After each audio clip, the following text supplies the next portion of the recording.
Why did CBS News reporter Lara Logan get detained today? Why were she and her TV crew held by police today? Why did CNN's Anderson Cooper get physically attacked today? This is the footage of him getting roughed up yesterday. Today it happened again as the vehicle he was traveling in came under assault. Why did an ABC News cameraman and producer get threatened with beheading today? Why were Fox News correspondent Greg Palkot and his cameraman Olaf Wigg severely beaten and hospitalized today? Why was ABC News correspondent Christiane Amanpour harassed and jostled on the streets? Why was her camera crew's car attacked? Why was CBS's Katie Couric surrounded and overwhelmed in the streets? Why was the BBC's Ian Pannell accosted by a group of men while he was reporting? Why was his fellow BBC reporter Rupert Wingfield-Hayes stopped and taken into custody by police for several hours before he was released? Why were 3 Al Jazeera journalists taken into custody before they were released? Why did Swedish journalist Bert Sundström of SVT Public Television disappear and then turn up in a hospital seriously injured with stab wounds? Why are all of these journalists getting attacked? Why are all of these reporters being threatened and being hurt? What's happening in Egypt right now is not about journalism. It's not about journalists. It is about the Egyptian people trying to topple their own government. So why are all of these reporters covering that getting attacked? It is not fair to call what's happening on the streets of Egypt right now chaos.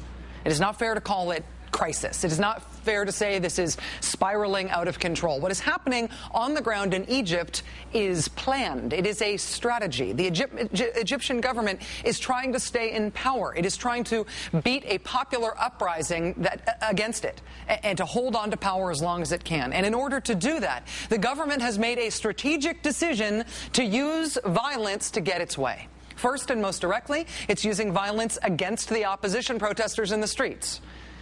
Fair warning, this video we're about to show you is short. It may be difficult to watch. If you want to turn away for a second, now is the time to do so.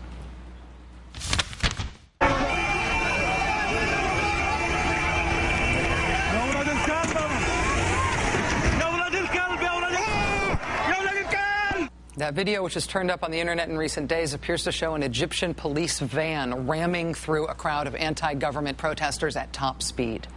While difficult to watch, that is the easiest use of violence to understand. It is simply making it physically dangerous or even deadly to protest against the government. That's first. But second, it appears to have been the government's strategy to make sure that what had been a non-violent protest movement turns violent. Why would the government want that? Why would they want a non-violent movement to turn violent? Because who would begrudge a government using force, even extreme force, to put down violent, bloody mobs in the streets?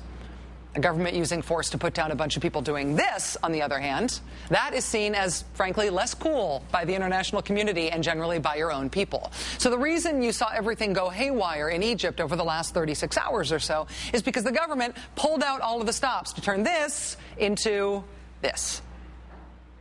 That is one side strategy in this. That is the government strategy for staying in power. What's the other side strategy against that? How can the anti-government people, the opposition forces, how can they resist and survive that strategy and still try to win? Here's how our own Richard Engel explained that last night while overlooking a full-on street battle in Cairo. He wants everyone to be painted with a negative brush, that everyone involved here are people who want chaos and dissension, and that the president would then need to step in as a good leader to implement law and order. That's what the protesters think the scenario is, and they expect after this there will be a more serious crackdown, potentially martial law, and even more use of the goon squads. Richard, how do protesters win against a strategy like that? I think they win by information, and that's what they're trying to do. They have to counter this story. They have to tell people how it happened, how it really started, who is fighting. They have to remain nonviolent, and the protesters aren't doing a very good job of that. They feel attacked, and they say they have to defend themselves. It is very difficult to win when you are picked into a fight, and then if you're drawn into a fight, to try and maintain your air of being innocent and nonviolent. I don't know exactly how you do that.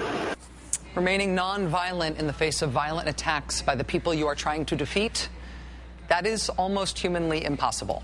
It's why we lionize leaders and movements that are able to get large numbers of people to do that, to stay nonviolent even when they are physically provoked, to stay nonviolent even when they are verbally assaulted, to stay nonviolent as a central strategy of defeating the forces that are keeping you down.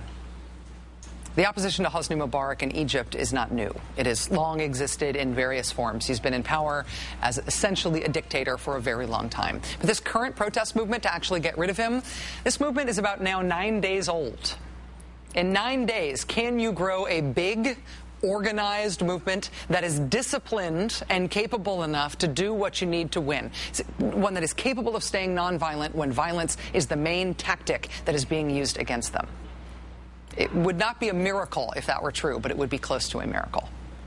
The violence in Egypt right now is not a byproduct of the fact that there are anti-government demonstrations going on. The violence is not inevitable. It is a tactic that is being used by one side.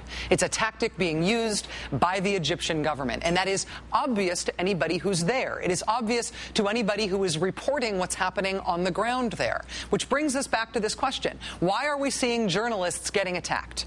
Attacked in the streets? Hunted down, rounded up, having their equipment smashed and confiscated, getting kicked out of where they are staying because the fact that they are there poses a risk to anybody else who is staying there? Why are they being attacked? Because they need to be stopped. They need to be stopped from stating the obvious. They need to be stopped from showing what's happening and what they've been reporting since it started, which is that the violence was started by the government against its own people in a last-ditch effort to stay in power. If you are the Egyptian government, that story has to be stopped. And as a result, journalism has to be stopped. And so journalists have to be stopped. And sometimes that looks like this.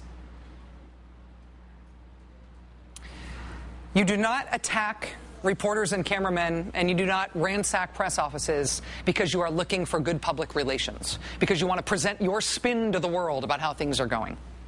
You do it to stop journalism. Damn the consequences. Because the real story that journalists are able to tell is so dangerous to your strategy to stay in power. The Egyptian government is trying to win.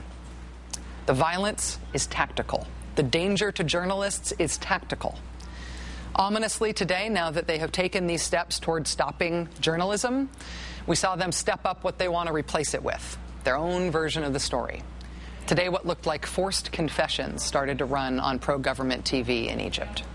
The Committee to Protect Journalists documented at least 7 instances on state-owned television or on private stations owned by businessmen loyal to President Mubarak, in which individuals described elaborate foreign plots to destabilize Egypt. In several instances, they were described as Israeli spies, naturally. In one instance, a woman whose face was obscured confessed to having been trained by Americans and Israelis. She went on to say that the alleged training took place in Qatar, where, wouldn't you know it, the news network Al Jazeera is based.